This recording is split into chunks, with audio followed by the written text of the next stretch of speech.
Hello everyone. So in this video we will solve some previous year question from Punjab University. Subject is advanced calculus. So question number first is by definition show that limit of this sequence is equal to 3. तो हमें क्या proof करना है कि sequence की limit क्या आएगी 3 आएगी by definition. So first definition of limit of A sequence is so limit n approaches to infinity sequence an is equal to l.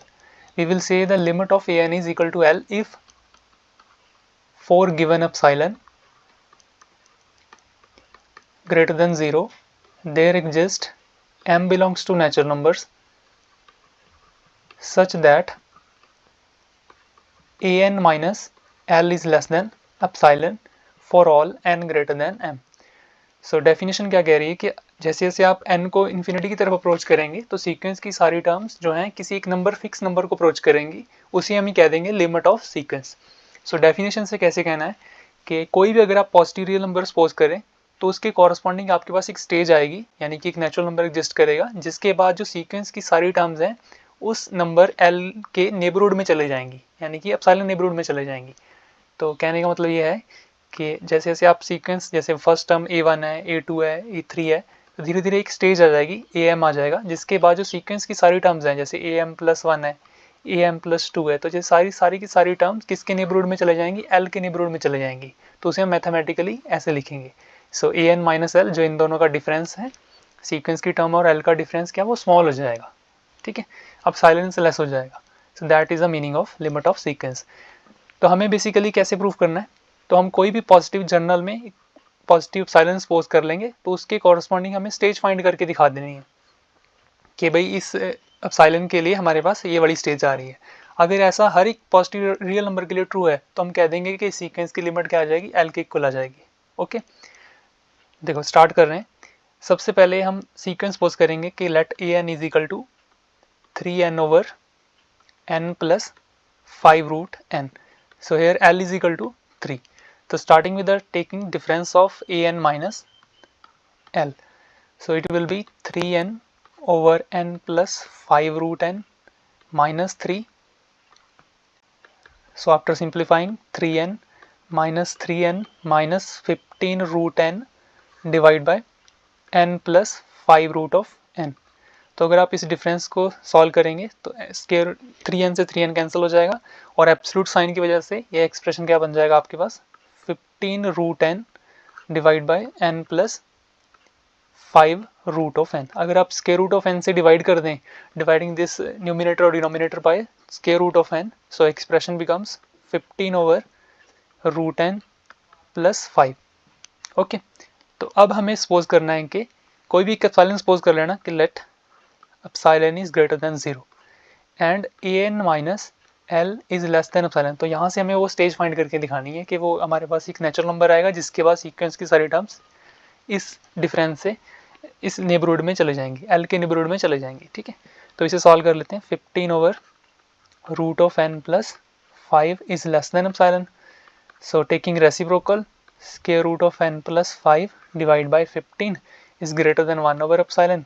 Root of n plus 5 is greater than 15 over epsilon and square root of n is greater than 15 over epsilon minus 5.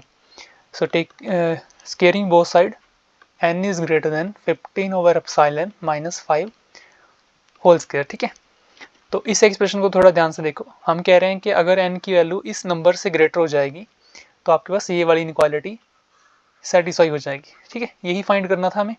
तो by definition तो आपके पास m की value क्या आ जाएगी यहाँ से 15 over epsilon, तो ये स्टेज आ जाएगी आपके पास 50. ठीक है, बस इसमें एक चीज़ ध्यान रखनी है आपने, क्योंकि हमारे पास जो m है वो क्या होना चाहिए, नेचुरल नंबर होना चाहिए. बट यहाँ पे जो नंबर आया आपके पास वो स्टेज आप जो आप कह रहे हो 15 ओवर epsilon माइनस 5 जो हम कह रहे हैं ये कैसा आ गया आपके पास, रियल नंबर आ गया. बिकॉज यहाँ पे epsilon की वैल्यू रियल है तो ये वाले ऑपरेशन लगाओगे, डिवाइड करोगे, स्केयरिंग करोगे तो आपके पास ये कैसा नंबर आएगा, रियल नंबर आएगा.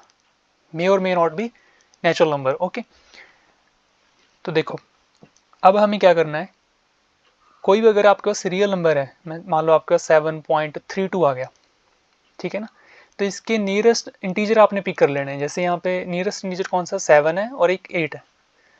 ठीक है, तो हमारे पास स्टेज कौन सी रहेगी, 8 हो जाएगी। तो हमने क्या कर लेना, हमेशा उस नंबर से, उस रियल नंबर से एक ग्रेटर नंबर पिक करना है। ऐसा क्यों, क्योंकि हमें पता है कि यहाँ से हम कंडीशन कैसे है, डेफिनेशन क्या कह रही है कि n ग्रेटर देन m होना चाहिए, यानी कि स्टेज के बाद वाली स्टेजेस के बाद सीक्वेंस की सारी टर्म्स L के नेबरहुड में जाएंगी ना, उससे पहले नहीं जा सकती। तो हम कह रहे हैं कि उससे हम बाद वाला इंटीजर पिक कर लें, 8 पिक कर लें अगर 7.32 आया है। तो ये हम कैसे पिक करेंगे, तो हमारे पास तो m की वैल्यू ये आ चुकी है रियल नंबर, तो कैसे पिक करेंगे, हम यूज़ करेंगे ग्रेटर इंटीजर फंक्शन का।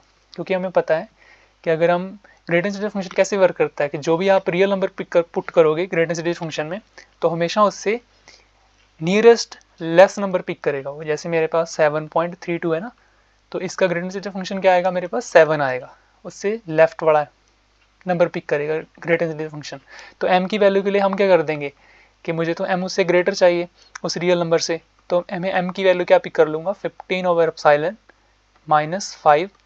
इस क्वांटिटी का मैं स्केयर कर दूँ, इसका ग्रेटर इंटीजर फंक्शन पिक करूँगा, बट ये उससे लेस हो जाएगा, उस रियल नंबर से लेस हो जाएगा। बट मुझे m का कौन सा पिक करना है, इससे ग्रेटर वाला इंटीजर पिक करना है, तो मैं यहाँ पे 1 ऐड कर दूंगा। ओके, तो मेरे पास ये स्टेज आ जाएगी। ठीक है, तो ये स्टेज आ गई आपके पास इस क्वेश्चन के लिए। देखो हम क्या कह रहे हैं, हमने डेफिनेशन कंप्लीट कर दी है कि for epsilon greater than 0 there exists a stage which is equal to 15/epsilon -5 whole square plus 1 belongs to natural numbers such that an minus 3 is less than epsilon for all n greater than m। ठीक है, तो यही prove करना था कि कोई भी अगर आपके पास एप्सिलॉन पिक करें तो उसके लिए उसके कॉरस्पॉन्डिंग आपके पास एक स्टेज आ जाएगी जिसके बाद सीक्वेंस की सारी टर्म्स 3 के नेबरहुड में चले जाएंगी। ओके, तो अगर आप इसे टेस्ट करना चाह रहे हैं तो ऐसे कर सकते हैं कि सपोज मैं कोई रियल नंबर पिक कर लेता हूँ, मुझे सपोज कर लो मैंने 1 पिक कर लिया, ठीक है, एप्सिलॉन की वैल्यू 1 पिक की, तो उसके कॉरस्पॉन्डिंग मेरे पास स्टेज क्या आएगी, 15/1 15 हो जाएगा, 15 - 5 10 हो जाएगा, 10 का स्क्वायर 100 हो जाएगा, 100 + 1 101, यानी कि 101 टर्म्स के बाद जो सीक्वेंस की सारी टर्म्स है 102 103, तो वो L3 के नेबरहुड में जाएंगी और वहाँ पे एप्सिलॉन कौन सा आएगा, 1 के इक्वल होएगा। ठीक है, तो ये कहना चाह रहे हैं। अगर मैं एप्सिलॉन की वैल्यू सपोज करो 3 पिक कर लेता हूँ, तो मेरे पास m की वैल्यू क्या आ जाएगी, 15/3 5 हो जाएगा, 5 - 5 0, और 0 का स्क्वायर भी 0 है, प्लस 1 करेंगे तो आपके पास वैल्यू क्या आ जाएगी, 1 के इक्वल आ जाएगी। यानी कि फर्स्ट टर्म के बाद ही सारी टर्म्स क्या हैं, 3 के नेबरहुड में। तो ऐसे हम प्रूव कर पा रहे हैं कि कोई भी अगर हम एप्सिलॉन पिक करें उसके लिए मेरे पास स्टेज आ रही है। Therefore limit of this sequence is equal to